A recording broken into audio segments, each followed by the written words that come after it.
He said, I want to come over and see you. That was my honor, and thank you very much for being here. You're most welcome. Thank you very welcome. much. Well, thank you very much for welcoming us to this reformed White House. I've been here before, and it looks really fantastic. I must congratulate you.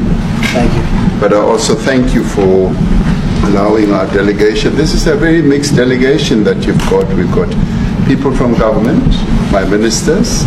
I've got someone from the trade union movement who we really collaborate with, and from business as well, and our sporting legends. When I spoke to you, you said, yes, come along and bring Gary Player, bring any else, and Retief Wilson. I've brought the two of them. Gary Player, I spoke to him, and he said, look, I'm getting rather on in my years, but wishes us luck in this discussion with you. So it's a real joy, and I'd also like to thank you for allowing your people to start discussions with us at the trade level. I mean, we are essentially here to reset the relationship between the United States and South Africa. We are long-standing partners in many, many ways. We've collaborated in many fields, in space issues, in energy, and in trade, and we therefore need to reset that, particularly in the light of some of the announcements that you made on trade and investment. So we want to advance more trade between the two of us, two countries, and our people now have been empowered by yourself and by myself to start engaging, and we hope that we will be able to fuel that engagement during our talks. And we also want to discuss issues that have to do with how we promote further investments in both countries. We've got about 22 companies from South Africa that have invested in the US. That's creating a number of jobs. And similarly, you've got almost 600 companies that have invested in South Africa, and some of them have been in South Africa for more than 100 years. That's true. So our links are really long-lasting, and we would like to recalibrate those relations between our two countries and discuss a whole range of issues, geopolitical, the work that you're doing to bring peace around the world, in Ukraine and in the Middle East. So we value that, and we are also a great contributor to peace processes that are going on around the world. And of course, we want to discuss how we can support each other.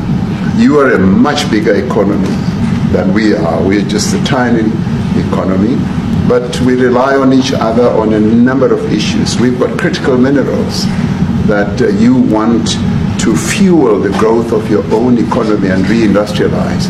So we have that on offer, including rare earth minerals. So all that combination of opportunity and the products that we buy from you, as well as what we sell to you, I believe makes up a really good and powerful relationship, which we need to strengthen, which we need to engender. And that is really what has brought us here. And we are really privileged to have great South Africans in the mix. As you said, you'd like to see them as well.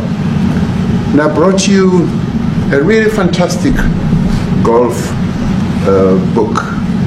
Weighs 14 kilograms. Oh, that sounds good. And it showcases the golf courses in our country. Johan Rupert wrote preface, so did Annie else. And I want to showcase our golf courses. You might remember when I spoke to you, when we spoke about golf, you said I should start practicing. And I've started practicing, President, so I'm ready.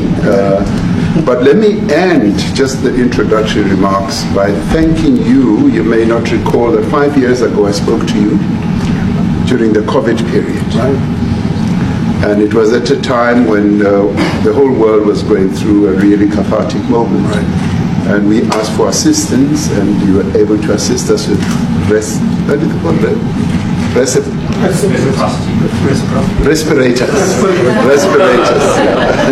respirators, and you kept to your word, and you delivered respirators to us. We didn't have as many in our country, and it really helped to help us deal with COVID. So I'm here also to say thank you and to thank the people of America for having helped us during a really difficult time.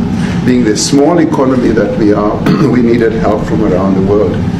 And you were there to provide that. So thank you very much. I remember the call. Yeah. We sent 150 respirators who became the... Being made.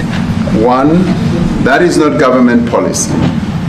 We have a multi-party democracy in South Africa that allows people to express themselves, political parties to adhere to various policies, and in many cases, or in some cases, those policies do not go along with government policy. Our government policy is completely against what he was saying, even in the parliament. And they're a small minority party, which is allowed to exist in terms of our constitution. But you do allow them to take land. No. You do allow them to take land. Nobody can and then take when land. they take the land, they kill the white farmer. And when they kill the white farmer, nothing happens to them. No, there is Nothing happens to There them. is criminality in our country. People who do get killed, unfortunately through criminal activity, are not only white people.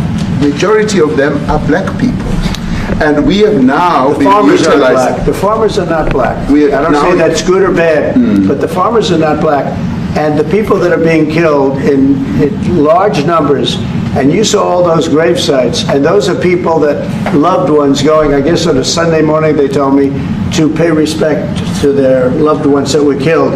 Their heads chopped off, they died violently, and you know, I mean, we're here to talk about it, and I didn't know we'd get involved here, but I will say this, that if the news wasn't fake like NBC, which is fake news totally, one of the worst, ABC, NBC, CBS, horrible, but if they weren't fake news like this jerk that we have here, if we had real reporters, they'd be covering it, but the fake news in this country doesn't talk about that. They don't want to talk about it, but now they have to talk about it.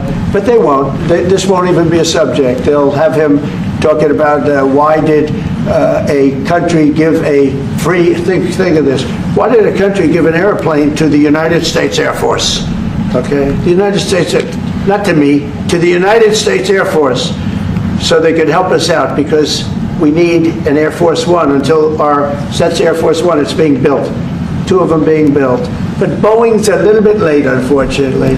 So why did they give us a plane to the United States Air Force? That's what that idiot talks about after viewing a thing where thousands of people are dead. I'm sorry, I don't have a plane to give you. I wish you did. I'd take it. I would take it. If your country offered the United States Air Force a plane, I would take it. Okay.